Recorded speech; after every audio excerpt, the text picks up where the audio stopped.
জলের মধ্যে মুড়ি দিয়ে দারুণ স্বাদের এক ব্রেকফাস্ট রেসিপি নিয়ে আপনাদের সামনে হাজির হয়েছি। বাড়ির কোনো মুড়ি নেতিয়ে গেলে একদমই ফেলে দেবেন না। আমার এই ব্রেকফাস্ট রেসিপিটি ফলো করুন আর ঝটপট বাড়িতে বানিয়ে ফেলুন এই দারুণ স্বাদের ব্রেকফাস্ট রেসিপিটি, কিংবা বাড়িয়ে বাচ্চাকে টিফিন বানিয়েও দিতে পারেন। তো চলুন তাহলে মূল রেসিপিতে চলে যাই, কিভাবে আমি বানিয়েছি এই রেসিপিটি। আমি নিয়েছি মুড়ি। তো এই মুড়িগুলো বেশ কিছুদিন ধরে আমাদের ডিবাতে ছিল, কিন্তু নেতিয়ে গেছে। ওই নেতানো মুড়ি দিয়ে আপনাদেরকে একটা দারুণ স্বাদের ব্রেকফাস্ট কিংবা ডিনার, বাচ্চাদের টিফিনে বানিয়েও দিতে পারেন। তো এই রেসিপিটা আপনাদের সঙ্গে শেয়ার করছি, আশা করছি ভিডিওটি ভালো লাগবে। তাই শুরু থেকে শেষ পর্যন্ত দেখার অনুরোধ রইল। তো চলুন রেসিপিটা শুরু করি। আমি একটা পাতিল নিয়েছি, পাতিলে বেশ কিছুটা জল দিয়ে দিচ্ছি। এবার ওই জলের মধ্যে মুড়িগুলো দিয়ে দেব।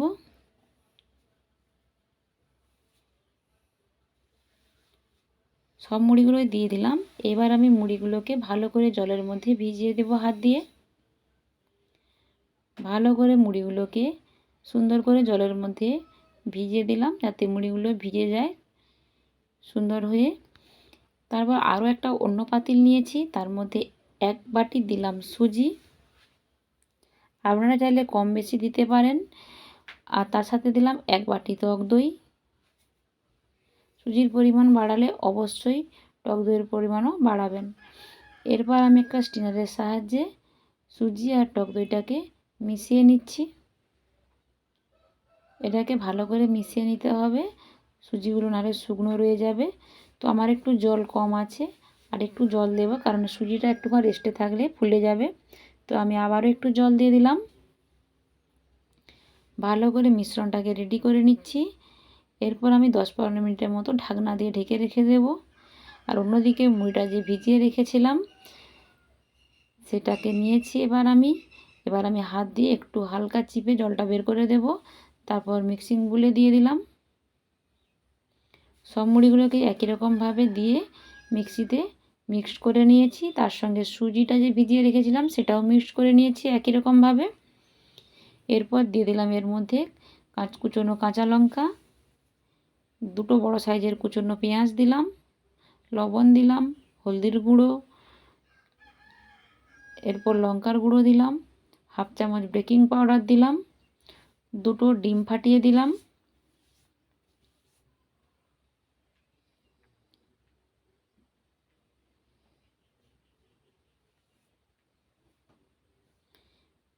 এবার আমি সব কিছুকে ভালো করে আবারও মিক্স করে নেব। সব কিছু আমার ভালোভাবে মেশানো হয়ে গেছে। এইবার দেখুন ব্যাটারটা এরকম টাইপের হবে, না পাতলা না মোটা। তো অন্যদিকে আমি একটা গ্যাসে তাওয়ায় বসিয়ে দিয়েছি, তাতে সামান্য পরিমাণ তেল দিয়েছি, দিয়ে ব্রাশ করে নিচ্ছি তেলটাকে। এরপর আমি 1 হাতা করে ওই মিশ্রণটা দেবো, দিয়ে ওই হাতার সাহায্যে আমি এই মিশ্রণটাকে তাওয়ায় মিলিয়ে দেবো। কিছুক্ষণ হতে দেব। এইরকম একটা কালার চেঞ্জ হয়ে গেলে এবার আমি এটাকে পাল্টে দেব।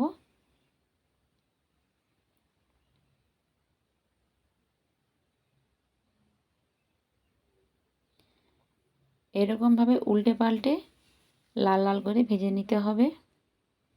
তো আমি আপনাদেরকে আবারও একটা বানিয়ে দেখাচ্ছি। আবারও 1 হাতা মিশ্রণ দিলাম, দিয়ে ভালো করে তাওয়াতে মিলিয়ে দিলাম। বেশ কিছুক্ষণ হতে দেব। কালার চেঞ্জ হয়ে গেলে আমি এটাকে উল্টে পাল্টে ভেজে নেব। সমস্ত গোলাটাকেই একই রকমভাবে উল্টে পাল্টে ভেজে নেব। তো আমাদের তৈরি হয়ে গেল মুড়ির গোলা রুটি। এই গোলা রুটিটা খাওয়ার জন্য আমি একটা চাটনি বানাবো। চাটনি বানানোর জন্য আমি একটা মিক্সিং বোল নিয়েছি, তার মধ্যে 1 বাটি টক দই দিলাম, এর মধ্যে কুচনো পেঁয়াজ আর কাঁচা লঙ্কা দিয়ে দিলাম, 1/2 চামচের চিনি দিলাম, 1/2 চামচ জলজিরা দেবো, সামান্য পরিমাণ বিট লবণ দিলাম। এবার সব কিছুকে ভালোভাবে চামচের সাহায্যে মিশিয়ে নিলাম। ব্যাস আমার রেডি হয়ে গেল এই চাটনিটা। আর রুটিটা কতটা সফট হয়েছে আপনাদেরকে দেখাচ্ছি, দেখুন হাত দিয়ে, দেখুন কতটা সফট নরম তুলতুলে হয়েছে।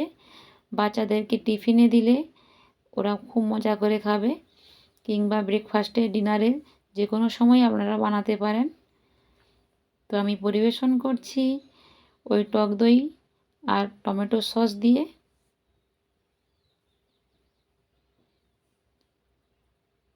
আমি এভাবেই পরিবেশন করছিলাম, তারপর একটু সাজিয়ে নিলাম। তো চলুন আমার বাচ্চাদেরকে পরিবেশন করে দিই। তো শুরু থেকে ভিডিওটি শেষ পর্যন্ত দেখার জন্য অনেক ধন্যবাদ। আমার ভিডিওটি কেমন লাগলো অবশ্যই কমেন্ট বক্সে জানাবেন। নতুন বন্ধু হলে ভিডিওটি যদি একটুও ভালো লেগে থাকে সাবস্ক্রাইব করে আমার পাশে থাকবেন। তো আমার বাচ্চাদের তো খুবই ভালো লেগেছে, আপনারাও বাচ্চাদেরকে বানিয়ে দিন, দেখুন কেমন লাগে। তো আজকে বিদায় নিচ্ছি, আবারও দেখাবে অন্য কোনো ভিডিওতে। সবাই ভালো থাকুন, টাটা।